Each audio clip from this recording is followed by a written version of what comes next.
Allez, on se penche aujourd'hui sur une question qui revient très souvent. La tisane au CBD, est-ce que ça marche vraiment contre le stress du quotidien ou est-ce que c'est juste un effet de mode, un joli rituel sans plus? On va démêler le vrai du faux. C'est la question de fond, n'est-ce pas? On est tous un peu sous pression. Et l'idée qu'une simple tasse de thé puisse faire une différence, eh bien ça paraît presque trop simple pour être vrai. Alors, on va chercher une réponse qui soit à la fois honnête et surtout nuancée. Et voilà, la réponse on vous la donne directe. Faut être très clair dès le début. On ne parle pas d'un remède miracle qui va faire disparaître le stress d'un coup de baguette magique. Non, l'idée elle est beaucoup plus réaliste. Et au fond, c'est souvent tout ce dont on a besoin. Juste aider à faire redescendre la pression. Ok, alors comment ça fonctionne concrètement? Eh bien c'est intéressant parce que l'effet n'est pas unique, c'est en fait une sorte de double action. D'un côté, on a l'action du CBD et de l'autre, on a le pouvoir du rituel lui-même. C'est cette combinaison qui est la clé. Allez, on décortique ça. Mais avant d'aller plus loin, mettons-nous d'accord sur de quoi on parle. Le stress, c'est un peu un mot fourre-tout, hein. Ici, on parle de ce bruit de fond constant, la charge mentale, la fatigue, cette sensation de ne jamais vraiment pouvoir appuyer sur off. C'est précisément sur ce terrain-là que le CBD est censé jouer un rôle. Et c'est là que ça devient vraiment intéressant, parce que le mode d'action du CBD est complètement différent de ce qu'on imagine. Ce n'est pas un somnifère, ce n'est pas un sédatif qui vous éteint.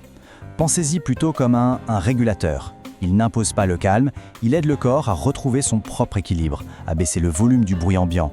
En gros, il ne bloque pas le signal de stress, il aide le corps à mieux le gérer. Et ça se traduit directement dans ce que les gens ressentent. Personne ne parle d'euphorie ou de se sentir assommé. Non, le mot qui revient tout le temps, c'est ça. Moins de bruit. Moins de bruit dans la tête. C'est comme si les pensées arrêtaient de tourner en boucle à toute vitesse, sans pour autant qu'on se sente endormi ou anesthésié. Juste plus de clarté. Et attention, ce n'est pas juste une impression subjective. La science commence sérieusement à s'y intéresser. Alors oui, la recherche est encore jeune, mais les premières pistes sont là. Plusieurs études pointent bien vers une action sur les mécanismes du stress. Une revue comme Neurotherapeutics souligne ce potentiel, justement, sans les effets lourds des anxiolytiques classiques. Donc on n'est pas dans la magie, on est dans quelque chose de crédible. Ok, on a parlé du CBD. Mais il y a le deuxième acteur, et il est tout aussi important, le rituel. Et ça, ce n'est pas du tout un placebo ou un détail, c'est fondamental. Le simple fait de dire « stop », de faire chauffer de l'eau, d'attendre que ça infuse, et puis de boire tranquillement. Tout ça, c'est un message hyper puissant qu'on envoie à notre système nerveux. Le message, c'est « là maintenant, il n'y a pas de danger, il n'y a pas d'urgence ». Alors, on a nos deux ingrédients, le CBD et le rituel. Maintenant, la question, c'est pourquoi le format de la tisane est si parfait pour les réunir? La réponse, c'est la cohérence. L'action du CBD, on l'a dit, elle est douce, progressive. Et l'infusion, c'est pareil. L'absorption est lente, graduelle. Il n'y a pas de pic d'effet, pas de sensation soudaine ou artificielle. C'est un peu comme si la substance et son mode de livraison dansaient sur le même rythme. On est dans l'accompagnement, pas dans la claque. Et bien sûr, le CBD n'est jamais vraiment seul dans la tasse. Une bonne tisane, c'est aussi un super casting de plantes qui travaillent ensemble. On a la camomille qui va calmer le système nerveux, la verveine qui s'attaque à l'agitation mentale, le tilleul quand on est à la fois fatigué et sur les nerfs, et la mélisse, super quand le stress se met sur l'estomac. Chacune a son rôle, c'est une vraie équipe. Et ça, c'est vraiment le point clé. L'idée, ce n'est pas de faire de la surenchère, de mettre toutes les plantes sédatives qu'on trouve pour assommer le stress. Pas du tout. Un bon mélange, c'est une distribution intelligente des rôles. C'est de l'harmonie, pas de la force brute. Bon, on a compris la théorie, maintenant, la pratique. Comment on fait pour que ça marche vraiment? Quelles sont les règles du jeu pour bien l'utiliser? Alors, il y a quelques conditions indispensables pour que ça soit efficace. D'abord, le bon moment. Ensuite, le point crucial. Le truc à ne jamais oublier, le corps gras.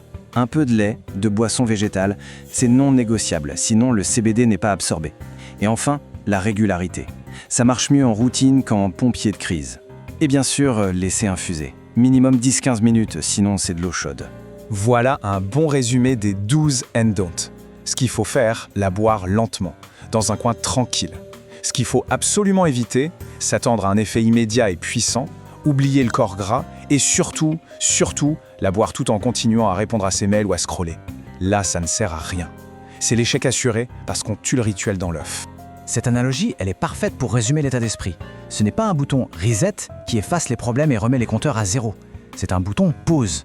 Un bouton pause super efficace qui nous donne l'occasion de nous arrêter, de souffler un coup et de faire baisser la pression avant qu'elle ne déborde. Bon, en fin de compte, la question c'est, est-ce que c'est fait pour tout le monde? Pour n'importe quel type de stress? La réponse, on va être direct, c'est non. C'est le bon outil, mais pour la bonne situation. Alors pour qui ça marche le mieux? C'est idéal pour ce stress diffus, ce bruit de fond permanent, quand on a du mal à débrancher le cerveau le soir. Par contre, si on part d'un trouble anxieux diagnostiqué, d'un stress très sévère ou si on cherche un effet radical, là ce n'est pas le bon outil. Il faut être clair, ça accompagne, mais ça ne remplace jamais un avis ou une intervention médicale. Et voilà le message final le plus important à retenir. C'est un outil, un super outil pour aider à gérer le stress au quotidien, pour reprendre un peu de contrôle. Mais ce n'est pas une solution magique qui permet d'ignorer ce qui cause ce stress. C'est un soutien, pas une échappatoire. Du coup, on termine avec cette question qui résume tout. Le secret de l'efficacité, au fond, il est où? Est-ce que c'est dans les molécules de la plante ou est-ce que c'est simplement dans la pause, ce moment de calme que le rituel nous force à prendre? La vraie réponse, c'est sans doute que l'un ne va pas sans l'autre. C'est la synergie des deux qui fait tout. Voilà qui donne à réfléchir.